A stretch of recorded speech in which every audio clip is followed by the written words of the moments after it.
Hello and welcome back to my channel, Craft Time by Casey. I am Casey, and today this is the necklace and earring set that I will be making. Most of the parts for this set came from Didi's Deluxe Bead Box. I will have all of the information for the Deluxe Bead Box in the description box below. I highly encourage you to go check them out. They have so many high quality unique beads, and it's just worth the time. If you go check it out and you order something, use my code. That code is Casey15. That is KASI15, and that code will get you 15% off 90% of their website. So if you would like to see how this necklace and earring set came about, then stay tuned.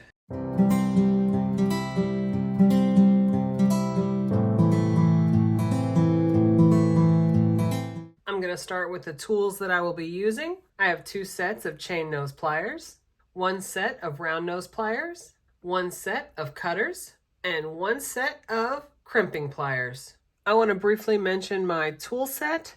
I absolutely love this tool set. I highly recommend it. It is called the Casual Comfort tool set. And as the name suggests, these are the most comfortable tools that I have found to make jewelry. They are very high quality, very, very well made. They feel very sturdy. But one of the biggest things for me is they have adult size grips. For whatever reason, a lot of times in the stores, the tools will have smaller grips, and that definitely works for some people. But when I found these, there's just nothing else that I can imagine myself using. So I will have these linked down below, along with everything else in the video I use that did not come from the Deluxe Bead Box. But even if you don't get these, I just recommend investing in your tools. To me, it is absolutely worth it. I will also have linked down below the video that I made for opening the Deluxe Bead Box, and it will give you a detailed description of what each one of these beads are. From my own stash, of course, I'll be using all of the findings, the jump rings, wire guardians, crimp tubes, crimp covers, and the chain. I'm going to be using this Rolo chain, and it is a very small chain. I absolutely love this. I've used quite a bit, and I still, as you can see, I still have quite a bit left. This, in my opinion, is a really good chain. I will also be using 49 strand bead along wire in the color Bright. That is this silver color. And I usually get the 100 feet because I go through it so quickly. I have already cut a strand of wire. As you can see here, it's just above 12 inches. And I do that so I'll have space on either end to start it off and to close it up. All right, so here is how I start off each strand. I have a jump ring, a crimp tube, and a wire guardian. I'm going to put it through one side, wrap it around, put it through the other. Then you want to make sure your jump ring is up in that wire guardian. I'm going to pinch that wire guardian closed with my fingers. And then you want both ends of the wire to go through that crimp tube. All right, and I'm going to pull on the long piece because I don't want the tail quite that long. And now I know the pieces are small, so I'm going to do my best. I want to separate those wires. You can see that so they are not crossed under that crimp tube. I'm going to pull the longer one so that it is nice and snug. And I'm going to go in with my crimping pliers into that second divot. Give it a good smash. Get that taco shape. Then turn it on its side. Go into that first divot. And then that gets it pretty good, but I want to go in with that flat part on the end. Give it the final smash. And that gets it nice and snug. And I'm going to hold on to that jump ring, go in with the crimp cover, put it right on top of that smashed crimp tube, then flip it up. Now I'm going to go in with my chain nose pliers, give it a gentle smash, and now I want to go front to back, give it another gentle smash, give it the round shape, and that is how I start off each strand, and that crimp cover gives the illusion of the first bead. And now it's just the order of the beads. So I'm going to start with these maroon colored, plum colored rondelles. Go one of the rondelles, and then the large pearl plum colored rondelle. Okay, on the other end, I'm going to make sure that tail goes inside those beads, just like that. And now I'm going to do this one more time. All right, so here we go. And the next thing I'm going to use is one of these grooved beads, the large beads. And every other one is going to have one of these rondelles, pearl, rondelle, grooved bead, rondelle. And then I'm going to use one of these large faceted color spectrum beads. Rondelle. All right, so here you have it. And this grooved bead here at the bottom is going to be kind of the center point bead for the necklace. So now we have this side right here, and we're going to create this exact same thing on the other side of this grooved one in the center. So this is going to be our center bead, and we will meet back up when we have this on both sides. All right, so here is the strand. And now, like I said, this grooved one here is kind of where the center is going to fall. So now we are going to close it off. I have a jump ring, a crimp tube, and then a wire guardian. Put it through one side, wrap it around, and put it through the other. And you want to make sure that jump ring is up in the center of that wire guardian.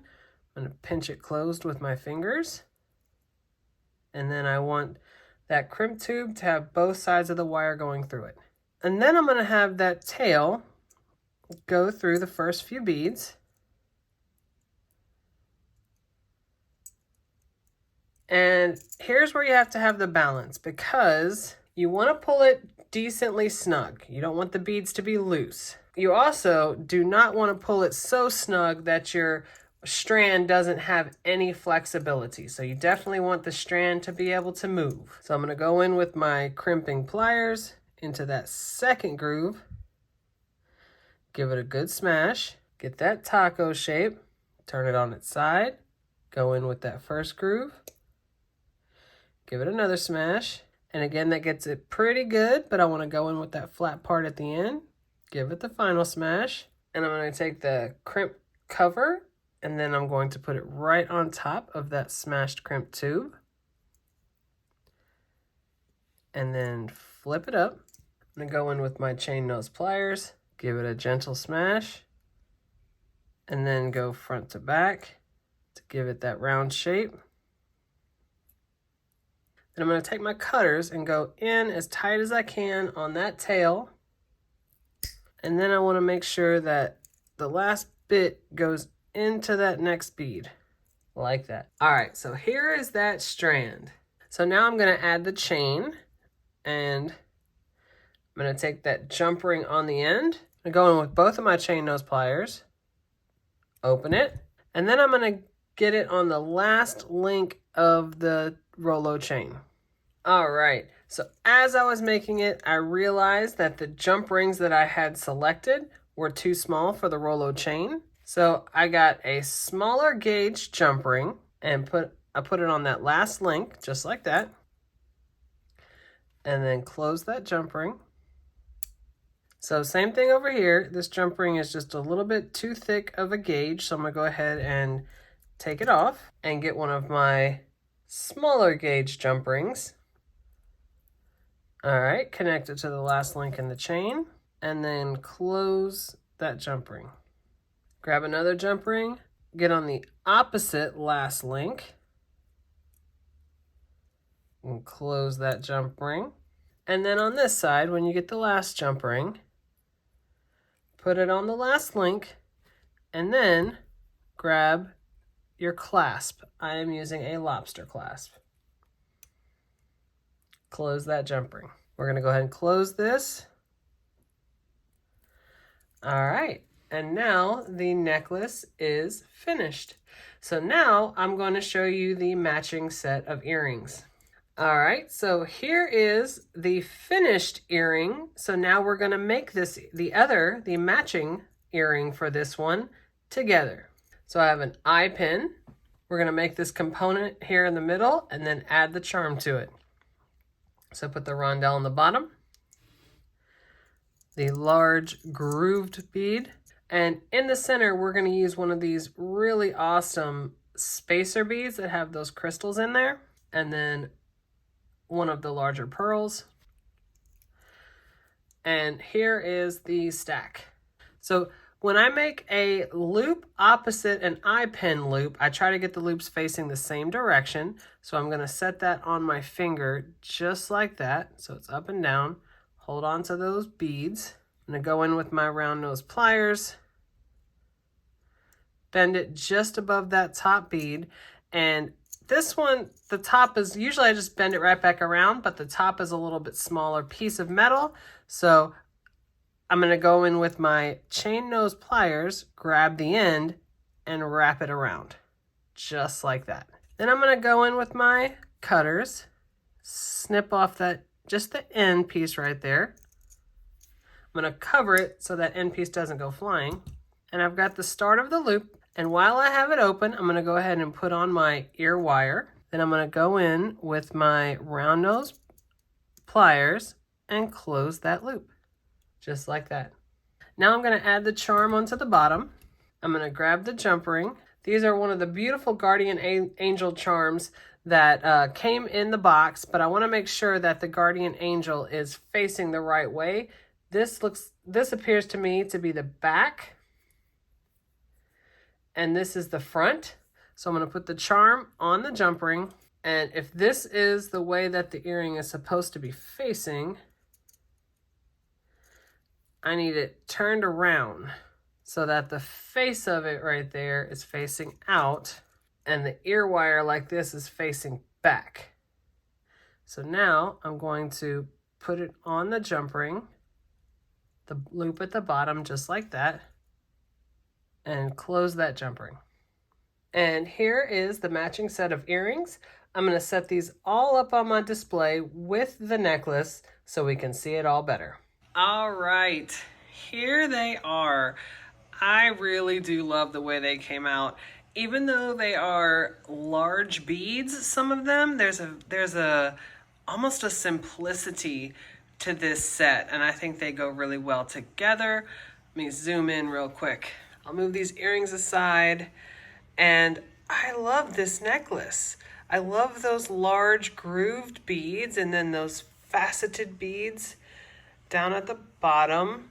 I just really think they kind of set each other off. And those maroon rondelles in between, that plum color, I think it just looks really nice together. Like I said, large beads, but still very simple. You put these back in, zoom in to the earrings. Of course, same grooved beads, all the same beads, but the added touch of those spacer beads with the rhinestones in them and those guardian angels.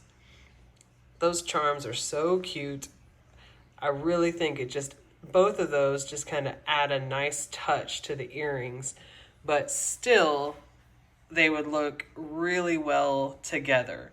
So again, if you are interested in Didi's Deluxe Bead Box, I will have all of the information in the description box below. If you go check it out, I encourage you to use my code. That code is KASI15. That is KASI15, and that will get you 15% off on up to 90% of their website. I really do hope you check it out. So if you like this video and you want to see other videos like this, go ahead and hit that subscribe button down below and give me a like. Leave a comment. I absolutely love reading my comments. You guys are so kind, and I definitely look forward to seeing you in the next one. Bye.